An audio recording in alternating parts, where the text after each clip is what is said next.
काही वेळापूर्वी या राज्याचे आदरणीय मुख्यमंत्री व या राज्याचे होम मिनिस्टर देवेंद्र फडणवीस साहेबांना मी भेटलो। भेटण्याचं कारण म्हणजे 28 जानेवारीला जी दुर्दैवी घटना घडली, ज्याच्यामध्ये या राज्याचे मोठे नेते आदरणीय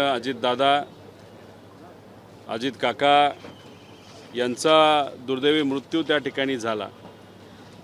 त्या विषयामध्ये ज्या शंका माझ्या मनामध्ये, या महाराष्ट्राच्या लोकांच्या मनामध्ये आहे, त्या सर्व शंका मी मुख्यमंत्री साहेबांसमोर बोलून दाखवल्या व त्या बाबतीतलं पत्र, त्याच्याचबरोबर प्रेस कॉन्फरन्सच्या मदतीने जी काय माहिती मी मीडियासमोर मांडली, लोकांसमोर मांडली, जी आमच्या सोर्सेसच्या माध्यमातून गोळा केली, ती सर्व माहिती मुख्यमंत्री साहेबांना एक डॉकेट करून तिथं मी दिलेली आहे। आज भेट घेण्याचं कारण म्हणजे मी माझा लढा कसा लढतोय आणि मी एकटा लढतोय असं नाही। अनेक अजितदादा प्रेमी कार्यकर्ते, पदाधिकारी, या पक्षातले त्या पक्षातले, त्याच्याचबरोबर महाराष्ट्राची जनता आणि सोशल मीडियावर सामान्य लोक जे व्यक्त होतात, आणि सगळ्यात महत्त्वाचं मीडियाचं सुद्धा या गोष्टीला एक बॅकअप आहे, एक सपोर्ट आहे की दादांना न्याय मिळाला पाहिजे। त्यामुळे सगळे रिसर्च पेपर आणि जे काही माहिती माझ्याकडे आलेली आहे, ती पूर्ण माहिती त्यांना तिथं मी दिलेली आणि त्यांना विनंती केलेली आहे की महाराष्ट्र एक मोठं राज्य आणि त्याचे मुख्यमंत्री हे फार मोठे नेते त्या ठिकाणी असतात आणि देशामध्ये सुद्धा त्यांचीच सरकार असल्यामुळे आपण सुद्धा होम मिनिस्टर साहेब असतील, प्रधानमंत्री साहेब असतील, आणि जे योग्य असे जे कोणी तिथं असणारे मंत्री नेते आहेत, त्यांच्याशी थोडासा पाठपुरावा करून याच्यामध्ये पारदर्शकता या एन्क्वायरीमध्ये यावी, यासाठी प्रयत्न करावे आणि त्यासाठी त्यांनी सकारात्मक भूमिका त्या ठिकाणी व्यक्त केली। माझ्याकडनं काही अजून डॉक्युमेंट आणि काही पत्र त्यांनी मागितलेले आहेत, जे डॉक्युमेंट आणि पत्र घेऊन ते नक्कीच उद्या जाऊन या देशाचे जे गृहमंत्री आहेत त्यांच्यापुढे ते मांडतील असं त्यांनी त्या ठिकाणी सांगितलेलं आहे। त्याच्याचबरोबर मी अजून एक विनंती ही मुख्यमंत्री साहेबांना केलेली आहे, ती म्हणजे अजितदादा ज्या बंगल्यामध्ये गेले 20-22 वर्ष राहत होते, म्हणजे देवगिरी बंगला, तिथं दादांचं एक स्मारक असावं। महाराष्ट्रातून जे काही लोक मुंबईमध्ये येतील, विधान भवन बघतील, मंत्रालय बघतील, आणि त्याच्याचबरोबर दादा प्रेमी असल्यामुळे दादांचं एक स्मारक हे देवगिरी बंगल्यावर असावं अशी विनंती त्या ठिकाणी मी केली। त्याच्याचबरोबर विधिमंडळाच्या आवारात अजितदादांचं एक स्मारक असावं याबद्दलची घोषणापेक्षा एक इच्छा ही विधानसभेचे जे अध्यक्ष आहेत त्यांनी तिथं केली, ती खूप चांगली विनंती आहे, नाहीतर चांगली इच्छा आहे। त्याला पाठबळ देत आपण सुद्धा त्या स्मारकाला या विधिमंडळामध्ये त्या ठिकाणी तिथं परवानगी द्यावी, नाहीतर त्याला निधी द्यावा, नाहीतर त्याच्यासाठी पाठपुरावा करावा अशी विनंती केली। बारामती विमानतळाला अत्याधुनिक करण्यासाठी नाईट लँडिंग व्हावी यासाठी मोठ्या प्रमाणात फंड हा दादांनी मंजूर केला होता, आणि मग आता तो फंड तिथं देऊन ते अत्याधुनिक ते विमानतळ करून नाईट लँडिंगची त्याला परवानगी देऊन त्या विमानतळाचं नाव हे अजितदादांच्या नावाने ठेवावं अशी विनंती तिथं आम्ही केली। त्याच्याचबरोबर पुणे रिंग रोड, ज्याच्यासाठी दादांनी सुद्धा मोठ्या प्रमाणात पाठपुरावा केला होता, आणि त्या रिंग रोडचा फायदा हा पुण्यातल्या व महाराष्ट्रातल्या अनेक लोकांना त्या ठिकाणी होऊ शकतो। त्यामुळे पुणे रिंग रोडचं नावसुद्धा दादांच्या नावाने असावं अशी विनंती तिथं केलेली आहे। तळेगाव, चाकण, शिक्रापूर जो एलिव्हेटेड रस्ता आहे त्यालासुद्धा दादांचं नाव द्यावं, कारण का पुणे या जिल्ह्याचे अनेक वर्ष आणि अनेक वेळा पालकमंत्री जर कोण राहिलेले आहेत ते अजितदादा त्या ठिकाणी राहिलेले आहेत, आणि या सगळ्या इन्फ्रास्ट्रक्चरसाठी त्यांनी तिथं पाठपुरावा केला होता। पुणे शिरूर एलिव्हेटेड रस्ता, हा रस्ता काही दिवसांपूर्वी आपण बघितला असेल की गडकरी साहेबांनी सुद्धा या गोष्टीचं त्या ठिकाणी त्यांनी रेफरन्स घेतला होता, नाहीतर त्यांनी भाषणामध्ये उल्लेख केला होता। त्यामुळे यालासुद्धा नाव दादांच्या नावाने असावं असं मी विनंती केली। आणि शेवट त्या विमानामध्ये जे इतर लोक होते, ज्याच्यामध्ये तुम्ही बघितलं असेल की त्यांचे सिक्युरिटीचे जे तिथं अधिकारी होते, जाधव त्यांचा त्याच्यामध्ये मृत्यू झाला. त्यांच्या पत्नी या ठाणे महानगरपालिकेमध्ये कॉन्ट्रॅक्टवर आहेत. त्यांना परमनंट करता यावं अशी विनंती तिथं केली. त्यांच्या मुलांची शिक्षणाची जबाबदारी आम्ही घेतली आहे. पण एखाद्या महानगरपालिकेमध्ये एखाद्या व्यक्तीला परमनंट करायचं असेल तर CMचं एक वजन त्याच्या पाठीमागे असेल तर नक्कीच त्याचा फायदा तिथं लगेच नियुक्ती देण्यासाठी होऊ शकतो.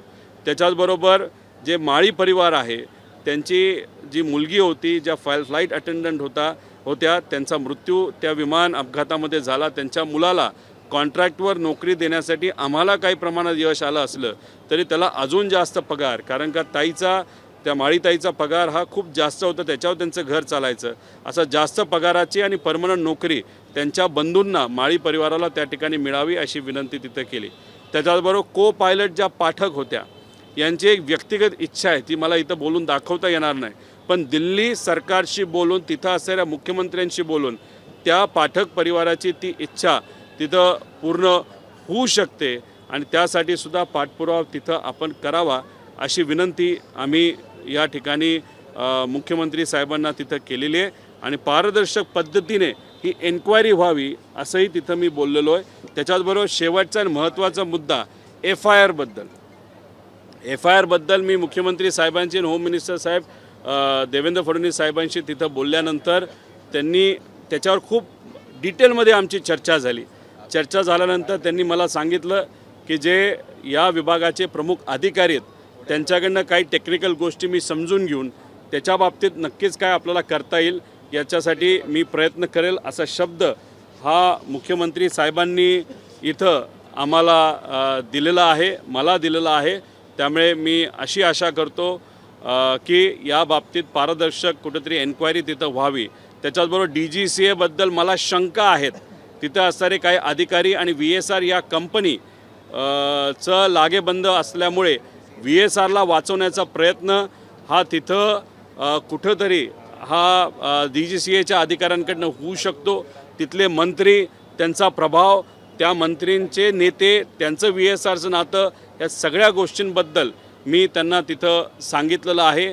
ॲरो जी कंपनी आहे ज्याच्या माध्यमातून हे विमान VSRचं देण्यात आलं त्याच्याबद्दल पण बोललो. असे बरेच डिटेलमध्ये 20 मिनटं तरी आमची चर्चा तिथं झालेली आहे. अपेक्षा करूया याच्यातून काय ना काहीतरी त्या ठिकाणी मार्ग निघेल आणि त्यांना असंही मी बोललेलो आहे, आम्ही आमचा लढा हा कुठेही राजकीय न करता सामाजिक दृष्टिकोनातून दादांना न्याय देण्यासाठी असाच आम्ही पुढं त्या ठिकाणी घेत जाऊ.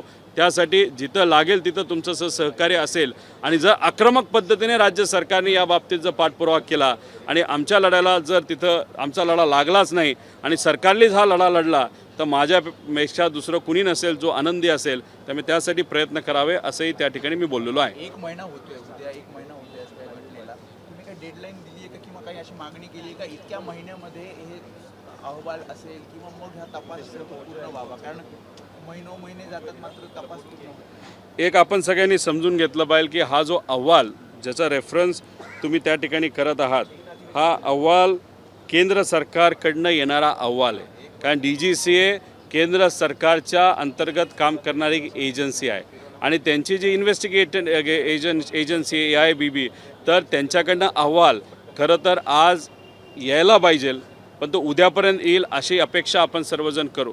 त्याबद्दल मी फक्त त्यांना सांगितलेलं आहे. पण तो विषय केंद्र सरकारचा असल्यामुळे केंद्र सरकारकडनंच कुठंतरी प्रेशर तिथं दिलं गेलं पाहिजे असं आम्हाला वाटतं. आता काही दिवसांपूर्वी जे या देशाचे जे स्टेट एव्हिएशन मिनिस्टर आहेत मुरली मनोहर साहेब त्यांनी एक वक्तव्य केलं होतं की महिना होण्यापूर्वीच तो अहवाल तिथं येईल. अपेक्षा आहे उद्यापर्यंत तो अहवाल येईल. फक्त अहवाल देत असताना कुठे थातूरमातूर अहवाल देण्यासाठी अहवाल जर त्यांनी दिला तर हे उचित ठरणार नाही. महाराष्ट्रातल्या प्रत्येक व्यक्तीचं या अहवालाकडे लक्ष आहे. डिटेलमध्ये अहवाल येणं हे महत्त्वाचं आहे आणि त्याच्यातच सोमवारी सकाळी 11 वाजता मुंबईमध्ये मी एक वेगळी प्रेस कॉन्फरन्स तिथं घेणार आहे याच गोष्टींबद्दल, पण अजून डिटेलमध्ये जाऊन त्या ठिकाणी घेणार आहे.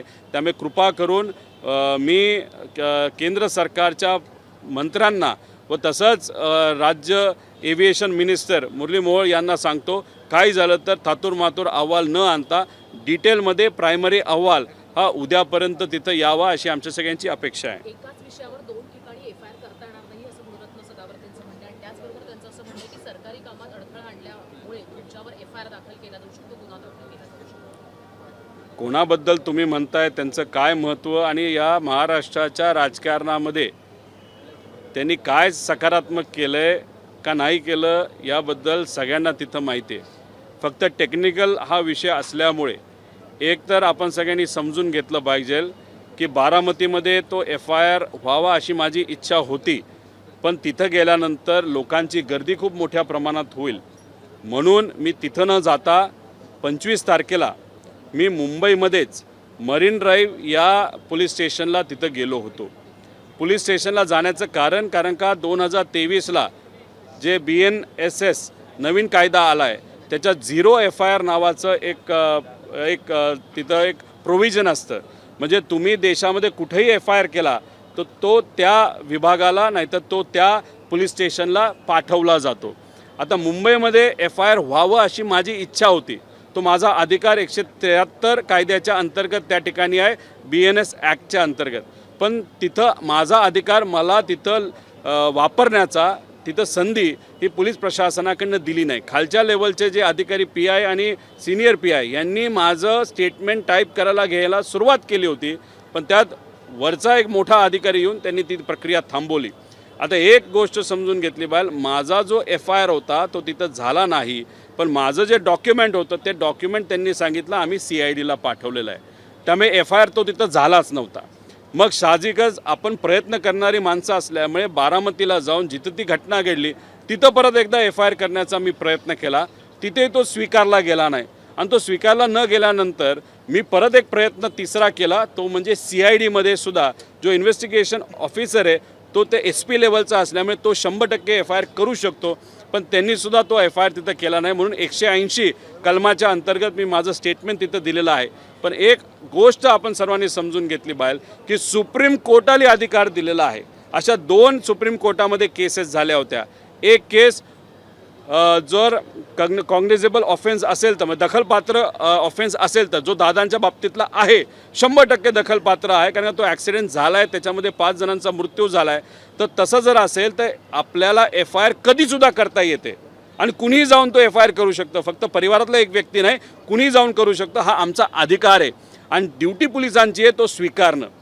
दुसरं जे एक सांगितलं जातं की ॲक्सिडेंटल डेथ रिपोर्ट झाल्यानंतर त्याच्यावर जर इन्व्हेस्टिगेशन सुरू झालं असेल तर मग आपल्याला FIR करता येत नाही. तसं नाही. सुप्रीम कोर्टाने त्या बाबतीतसुद्धा एक निर्णय तिथं दिलेला आहे आणि त्या निर्णयामध्ये सांगितलं आहे की ॲक्सिडेंटल डेथ रिपोर्ट झाल्यानंतर इन्व्हेस्टिगेशन सुरू असलं तरी आपल्याला FIR करता येतो. म्हणजे सुप्रीम कोर्टाने आम्हाला अधिकार दिला आहे. MNSS जो WSS जो कायदा आहे त्याच्या अंतर्गत आम्हाला त्या ठिकाणी अधिकार आहे, पण तो अधिकार आम्हाला दुर्दैवाने या महाराष्ट्रामध्ये एका मराठी नेता, मराठी माणूस आणि एक मोठा नेता तिथं जाऊनसुद्धा त्या बाबतीतला त्यांचा FIR आम्हाला करता येत नाही. फार दुर्दैवी गोष्ट आहे. दादा, काल सुनेत्रा पवार यांची राष्ट्रीय अध्यक्ष म्हणून त्यांच्या पक्षाकडनं त्यांची निवड करण्यात आली, परंतु त्या सगळ्या निवड प्रक्रियेनंतर एक पत्रकार परिषद झाली. त्या पत्रकार परिषदेमध्ये स्वतः सुनेत्रा पवार ज्या त्यांच्या राष्ट्रीय अध्यक्ष झाल्या नवनिर्वाचित, त्यांना बोलू नाही दिलं. प्रफुल्ल पटेल, सुनील तटकरे यांनी ही पत्रकार परिषद आटोपून घेतली. तशा पद्धतीची कुजबूज त्यांच्या नेत्यांकडनं सुद्धा या पत्रकार परिषदेमध्ये करण्यात आलेली. अजितदादांचं प्रेम या महाराष्ट्रावर होतं, महाराष्ट्रातल्या प्रत्येक व्यक्तीवर होतं, आमदारांवर होतं आणि त्यांच्या पदाधिकारी आणि कार्यकर्त्यांवर होतं. पण दादांना ते 4 जे कोणी नेते आहेत ते त्रास देत होते. दादांनी सुद्धा अनेक वेळा बोलून दाखवलेलं आहे, पत्रकारांशी सुद्धा ते बोलले असावेत. ते 4 जे नेते आहेत त्यांना दादांवर कंट्रोल करता आला नाही, कारण का दादा एक धडाडीचे नेते त्या ठिकाणी होते. त्यांना कसं गप करायचं, कसं काम करून घ्यायचं हे त्यांना तिथं माहीत होतं. आणि मग दुर्दैवाने दादा गेल्यानंतर दादांना न्याय मिळावा यासाठी प्रयत्न करण्यापेक्षा ते 4 जे कोणी आहेत त्यांनी राजकारणाकडे कुठंतरी त्यांचा मोर्चा वळवला आणि कदाचित त्यांची अपेक्षा होती की कुठंतरी त्या पक्षाचा ताबा तिथं घ्यावा. पण लोकांकडनंच मागणी झाली, आम्ही ती मागणी केली, आमदारांनी ते सुद्धा 35 आमदारांनी मागणी केली, 5 जे आहेत त्यांनी तिथं केली नाही, पदाधिकाऱ्यांनी मागणी केली. आणि एवढं प्रेशर आल्यानंतर तिथं काल हे सुनेत्रा काकींना राष्ट्रीय अध्यक्ष अजित पवार या पक्षाचं तिथं घोषित केलं. ही चांगली गोष्ट आहे, पण जे काही दिवसांमध्ये आम्ही बघितलेलं आहे, कधी कधी काकींचा हात ओढला जातो, काकींच्या पाठीवर हात ठेवला जातो. त्याच्याचबरोबर काही ठिकाणी जर आपण बघितलं तर कालच कदाचित जय कुठंतरी बसण्याचा प्रयत्न करत होतो आणि मग त्याला कुठंतरी बाजूला बसवणं, हे जे काय आम्ही टी व्हीवर तिथं बघत होतो त्याला मन सुन्न झालं. ते 4 लोक या पक्षाचा कंट्रोल घेण्याचा प्रयत्न नाही तर विचार करत असले तरी काकींना काही कमी समजू नका. पवार परिवारातले आहेत, लोकांची नाळ आणि त्यांची नाळ त्या ठिकाणी जुडलेली आहे. त्याच्याचबरोबर प्रेस कॉन्फरन्समध्ये त्या बोलू शकत नाहीत, त्या भावनिक आहेत, असं काहीतरी कारण द्या आणि प्रेस कॉन्फरन्स संपवा, असंही काहीतरी झालेलं आम्हाला त्या ठिकाणी कळालं. त्यामुळे एक समजून घ्या की त्यांना कमी समजणं, ते 4 लोक तिथं चूक करत आहेत. लोकांनाही कळलेलं आहे, आमदारांनाही कळलेलं आहे आणि काकींनाही कळलेलं आहे असं आम्हा सगळ्यांना त्या ठिकाणी वाटतं. त्यामुळे ते 4 लोकांनी काही केलं तरी तसं काही फरक पडेल असं मला तरी वाटत नाही. काल धनंजय मुंडे असं म्हटले की ज्यावेळी राष्ट्रीय अध्यक्षाची निवड होती त्याच दिवशी तुम्ही बारामतीमध्ये जाताय, मीडिया मायलेज घेताय, चमकोगिरी करताय. खरं तर या दिवशी तरी तुम्ही बारामतीला जायला नको होतं असं त्यांचं म्हणणं आहे. जे कोणी ते नेते असतील त्यांच्याबद्दल जास्त मी काय बोलणार नाही आणि माझा वेळ घालवणार नाही. पण बारामतीला FIR करायचा असेल तर मी पहिल्यांदाच FIR करण्यासाठी बारामतीला गेलो असतो. पण बारामतीला जायची वेळ येऊ नये म्हणून 0 FIRचा वापर करून, त्या संधीचा वापर करून, नाही तर ते जे काय प्रोव्हिजन आहे त्याचा वापर करून मी मुंबईमध्ये तिथे FIR करण्यासाठी गेलो होतो. तिथं तो नाकारला आणि मग दादांना न्याय द्यायचं म्हणून दुसऱ्या दिवशी मी बारामतीला तिथं गेलो. ठीक आहे, मी विरोधात आहे, तुम्ही माझ्याबद्दल जे काय बोलायचं ते बोला, पण तुम्ही सत्तेत आहात ना. मग एवढी भाषणं करण्यापेक्षा, राजकीय भूमिका घेण्यापेक्षा, सुनित्रा काकींना इच्छा नसताना त्यांच्याकडनं तुम्ही शपथविधी त्या ठिकाणी करून घेतली आणि अशा परिस्थितीमध्ये राजकारण करण्यापेक्षा तुम्ही सत्तेत असताना जे काय वनवन आम्हाला FIR करण्यासाठी फिरावं लागते, लोकांना फिरावं लागतं, त्यासाठी ताकद लावा ना. तिथं मात्र त्या ठिकाणी तुम्ही भूमिका घेणार नाही, पण नको त्या ठिकाणी तुम्ही भूमिका घेत असाल. त्यामुळे लोकांनाही कळलेलं ते 4 जे लोक कोण आहेत आणि त्यांना काय पडले, तर फक्त राजकारण पडले, बाकी दुसरं काहीही पडलेलं नाही. रोहितदादा, सरोज अहिरे यांनी कुसबुस केली की अजितदादा असताना आम्हाला त्यांच्यापर्यंत पोहोचून नाही दिलं, आता वहिनी आहेत तरी त्यांच्यापर्यंत आम्हाला पोहोचू द्या, अशा पद्धतीची खंतच त्यांनी या सगळ्या पत्रकार परिषदेमध्ये त्यांनी बोलून दाखवलेली आहे. खरं तर अजितदादा हे आमदारांना भेटत होते, पण एखाद्या आमदाराला एखाद्या नेत्याबद्दल जर तक्रार करायची असेल तर मुद्दामून त्या आमदाराला बाजूला केलं जायचं असं आम्हाला कळतंय. ज्या सरोज अहिरे ताई आहेत ह्याच्या आधीसुद्धा त्यांनी भूमिका घेत असताना दादांची भूमिका काय खरी होती ही तिथं बोलून दाखवलेलं आहे. आणि काल त्यांचं वक्तव्य जे आलं की आधी अशाच पद्धतीने तुम्ही आम्हाला बाजूला करत होता आणि आता तसंच जर करत असाल हे योग्य नाही. मग ती एका आमदाराची भूमिका तिथं आहे. अहो, त्यांच्या तिथं राजकारण म्हणजे आता इथं झिरवळांचा जो विषय चालला आहे त्याच्या मागचं खरं राजकारण काय याच्या खोलामध्ये तुम्ही जर गेला, या बाबतीतली चर्चा आहे म्हणून मी सांगतो. एक तर 1 रुपयाचं सुद्धा करप्शन केलं असेल तर ते योग्य नाही. त्यांच्या कार्यालयामध्ये ते सुद्धा मंत्रालयामध्ये पैसे घेतले असं आम्हाला कळते, ते चुकीचंच आहे. पण असंही म्हणलं जातं आणि अशी चर्चा आहे की मुद्दामून झिरवळांना अडचणीत आणायचं, ती जागा मोकळी करायची आणि एक असा व्यक्ती, असा नेता जो अख्ख्या महाराष्ट्राला नको आहे त्याला तिथं मंत्रिपद द्यायचं, ही खरं रणनीती झिरवळांच्या बाबतीतली आहे. ही आपण सर्वांनी तिथं समजून घेतली पाहिजे. त्यामुळे अशा व्यक्तीला तिथं यायचं आहे जो महाराष्ट्र म्हणतो त्या व्यक्तीला तिथं बसू नका. आणि म्हणून मुद्दामून झिरवळांना अडचणीत आणलं जातं आहे का हा प्रश्न तिथं निर्माण होतो. पण शहानिशा करून जर खरंच करप्शन झालं असेल, भ्रष्टाचार झाला असेल तर कारवाईसुद्धा झाली पाहिजे. पण ती कारवाई होत असताना राजकीय भूमिका कोणाची काय आणि मुद्दामून हे षडयंत्र झिरवळांना बसून दुसऱ्या नेत्याला तिथं बसवायचा प्रयत्न आहे का हे सुद्धा थोडंसं अभ्यासलं पाहिजे असं वाटतं. मुख्यमंत्री से मुलाकात हुई, राज ठाकरे से मुलाकात हुई, राज ठाकरे भी अभी प्रेस कॉन्फ्रेंस लेकर इसी विषय को आगे बढ़ा रहे हैं. वो भी सवाल पूछ रहे कि FIR क्यों नहीं दर्ज. आज सुबह राज ठाकरे जी को मैं मिला, बात उनसे की. महाराष्ट्र के जो प्रमुख नेता है, सब नेता जो है, सब पक्ष के, उनसे हम मिल रहे हैं, उनसे रिक्वेस्ट कर रहे हैं, उनसे बात कर रहे हैं. कल उद्धव ठाकरे साहब को भी मैं मिलूंगा, एकनाथ जी को भी मिलूंगा, सुनित्रा काकी को भी वहाँ पे मिलूंगा.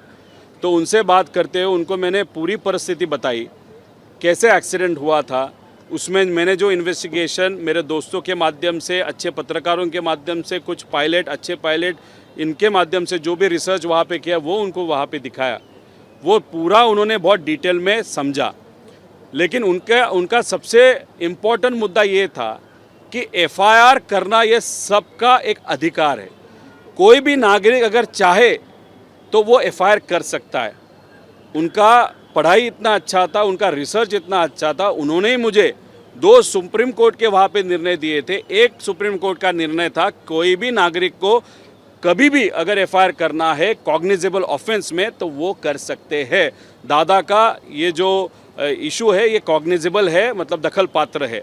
और दूसरी बात उन्होंने बताया कि एक्सीडेंटल डेथ रिपोर्ट अगर इन्वेस्टिगेट हुआ है, नहीं तो वो अगर फाइल हुआ है उसके बाद एफआईआर हो सकता है क्या, तो उन्होंने कहा हो सकता है। इसलिए उनका मेन प्रश्न है कि ये जो एफआईआर है वो वहाँ पे क्यों पुलिस नहीं ले रही, वो उनका इम्पोर्टेंट प्रश्न है। उसके लिए भी वो लड़ेंगे, उनकी भूमिका वहाँ पे वो प्रस्तुत करेंगे। उसी के साथ जो रिसर्च मैंने उनको दिया है उसके बारे में तो वो खुद बात करेंगे। उसके बाद फिर मुख्यमंत्री साहब को मैं वहाँ पे मिला, उनको मेरे पास जो भी इंफॉर्मेशन वहाँ पे आई है वो इंफॉर्मेशन मैंने उनको दी, डॉक्यूमेंटेशन के माध्यम से वहाँ पे उनको दी। उसी के साथ उनको बात करते वक्त मैंने कहा कि वीएसआर जो कंपनी है वो बहुत गलत तरीके से विमान का मेंटेनेंस करती है। इसीलिए राज्य सरकार के जो भी बड़े नेता है उन्होंने वीएसआर कंपनी का प्लेन इस्तेमाल करते हुए वहाँ पे थोड़ी सी जांच करनी चाहिए, ऐसे विनती वहाँ पे मैंने की। उसी के साथ वीएसआर कंपनी का और डीजीसीए का एक अलग तरीके का वहाँ पे संपर्क है या मैनेजमेंट है या करप्शन है या जो भी उसको कहो, उसके कारण डीजीसीए वीएसआर को बचाने की कोशिश वहाँ पे कर सकती है। इसलिए इन्वेस्टिगेशन करते वक्त प्रॉपरली ट्रांसपेरेंटली इन्वेस्टिगेशन होना बहुत इम्पॉर्टेंट है। डीजीसीए का भी, उसी के साथ वीएसआर कंपनी का भी, महाराष्ट्र की जो एरो कंपनी उसका भी, जो भी अधिकारी इसके लिए जिम्मेदार है उनका भी, और इसके पीछे एक कॉन्स्पिरेसी हो सकता है, इसलिए इसको क्रिमिनल एंगल से भी इस चीज़ की इन्वेस्टिगेशन होनी चाहिए, ऐसी विनती सीएम साहब को मैंने की। उसी के साथ मैंने उनको कहा कि एफआईआर करना ये मेरा अधिकार है और पुलिस स्टेशन में जाने के बाद वो अधिकार वहाँ पे लागू करने का मैं अगर प्रयास करता हूँ वहाँ पे मेरे को परमिशन नहीं दी जाती। उन्होंने उसके बारे में भी वरिष्ठ जो अधिकारी है उनसे बात करके टेक्निकल इशू क्या है वो समझ के फिर आगे क्या करना है वो बताएंगे, ऐसे उन्होंने कहा। उसी के साथ उन्होंने ये भी मुझे कहा कि और कुछ पेपर हो तो मुझे दो, मैं होम मिनिस्टर जो देश के हैं अमित शाह जी उनसे भी वहाँ पे बात करूँगा, ऐसा आश्वासित उन्होंने मुझे वहाँ पे किया। उसी के साथ अजित दादा ने जो बड़े बड़े प्रोजेक्ट महाराष्ट्र में खास करके पुणे ज़िला में किए थे उनको अजित दादा का नाम दिया जाए, ऐसी विनती वहाँ पे मैंने की। उसी के साथ दादा के साथ उस प्लेन में जो लोग थे, जैसे को पायलट पाठक थे, उनके फैमिली का एक रिक्वेस्ट है जो दिल्ली गवर्नमेंट के हद में आती है, तो दिल्ली गवर्नमेंट के सीएम उनसे बात करके पाठक परिवार की जो इच्छा है वो पूरी हो जाए, ऐसी विनती मैंने वहाँ पे की।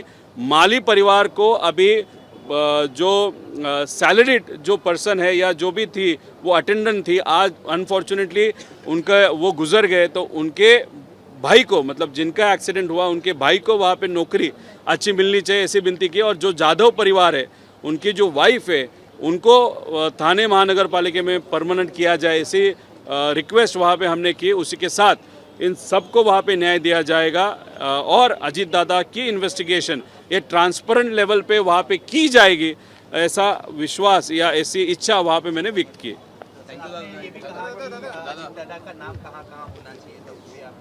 देखो, देवगिरी जो बंगला है वहाँ पे अजीत दादा 99 से लेके 14 तक और उसके बाद फिर 19 से लेके आज तक वहाँ पे रहे, ऑलमोस्ट 22 साल वहाँ पे रही है। तो इसलिए देवगिरी बंगला जो उनका ऑफिशियल रेसिडेंस था वहाँ पे एक स्मारक होना चाहिए। विधिमंडल जो ये एरिया होता है जहाँ पे हम खड़े हैं, जहाँ पे विधानसभा ली जाती है, वहाँ पे भी उनका एक स्मारक होना चाहिए। जो हमारे अध्यक्ष है विधिमंडल के, उन्होंने भी वो रिक्वेस्ट वहाँ पे की थी। उसी के साथ बारामती एयरपोर्ट जो है वो मॉडर्नाइजेशन के लिए दादा ने वहाँ पे फंड बहुत हाई लेवल तक वहाँ पे मंजूर किए हैं, इसलिए वो मंजूर जो किए हुए फंड डिप्लॉय करके उसको नाइट लैंडिंग और हाईली मॉडर्नाइज करते। बारामती एयरपोर्ट का नाम दादा के नाम से हो, पुणे रिंग रोड का नाम तळेगाव चाकण शिक्रापूर एलिवेटेड रास्ता और पुणे शिरूर एलिवेटेड जो रोड है उसका भी नाम अजीत दादा के नाम से दिया जाए, ऐसी विनती वहाँ पे की। रोहित जी, कुछ 4 नेता है जो पार्टी चला रहे हैं, कल जिस तरीके से समारंभ हुआ, देखा वो प्रेस कॉन्फ्रेंस के दौरान देखो इस महाराष्ट्र में चर्चा है ते 4, ये कौन 4 लोग हैं वो लोगों को मालूम है, इसलिए उनका नाम लेके न आपका न लोगों का न मेरा वहाँ पे टाइम में वेस्ट करना चाहता हूँ। वो वीडियो के बारे में बताइए, जो वीडियो देखा उसको देख पूरे महाराष्ट्र में देखा, क्या कंट्रोल करने की देखो को कंट्रोल किया जा रहा है। अजीत दादा का प्यार इस भूमि पे था, महाराष्ट्र के भूमि पे, महाराष्ट्र के लोगों पे, महाराष्ट्र के उनके पक्ष के जो कार्यकर्ता पदाधिकारी उनके आमदार उन पे उनका प्यार था। उसके साथ दादा के साथ जो ते 4 जो लोग हैं या थे उनको उनका प्रॉब्लम बहुत ज़्यादा था। दादा बहुत जनों से उन्होंने बोल के दिखाया था कि मुझे अगर तकलीफ़ हो रही है तो नेता से होती है, लेकिन लोगों कार्यकर्ता से वहाँ पे नहीं हो रही। अभी अगर आप देखो दादा आज हमारे में नहीं है। कल परसों जो कार्यक्रम हुआ था उस कार्यक्रम में सुनित्रा काकी को बोलने नहीं दिया मीडिया से, या मीडिया का जो कॉन्फ्रेंस था वो बहुत जल्दी उन्होंने ख़त्म किया। एक आध दूसरा जो उनका खास पदाधिकारी है उन्होंने ये भी कहा कि कुछ तो फालतू का कारण दे दो और ऐसा बोल दो कि जो सुनित्रा काकी है वो बात नहीं कर सकेगी press say because she is emotionally low. तो ये स्टेटमेंट था। उसके साथ जय को कहाँ पे बिठाना, जिस तरीके से बताया जा रहा था वहाँ पे एक अथॉरिटी दिखाने की कोशिश कोई जो 4 नेता है उसमें से एक नेता ने वहाँ पे की थी। कुछ दिन पहले हाथ खींचना, एक आध महिलाओं के पीठ पे हाथ रखना, ये जो चीज़ें ये लोगों को अच्छी नहीं लग रही। कहाँ पे तो कोशिश हो रहा है कि दादा के अजीत दादा के टाइम पे पक्ष का कंट्रोल वो कर नहीं पाए, तो अभी दादा नहीं रहेंगे तो फिर प्रॉपरली इस पक्ष को कंट्रोल किया जा सकता है, ऐसे कुछ वो 4 नेताओं को वहाँ पे लग रहा है। तो मेरा उनको कहना है कि काकी डेफिनेटली एक बहुत बड़े नेता है, वो अच्छी तरीके से जानती है कि कौन पास वाला है और कौन दूर वाला है। इसलिए आगे जाके एक तो काकी ने वहाँ पे सोच समझ के कुछ निर्णय लेने चाहिए, और ऐसे जो लोग हैं जो पार्टी को कंट्रोल करना चाहते हैं उनको थोड़ा सा अगर दूर रखा जाए तो ही उचित होगा, ऐसे हम सबको लगता है।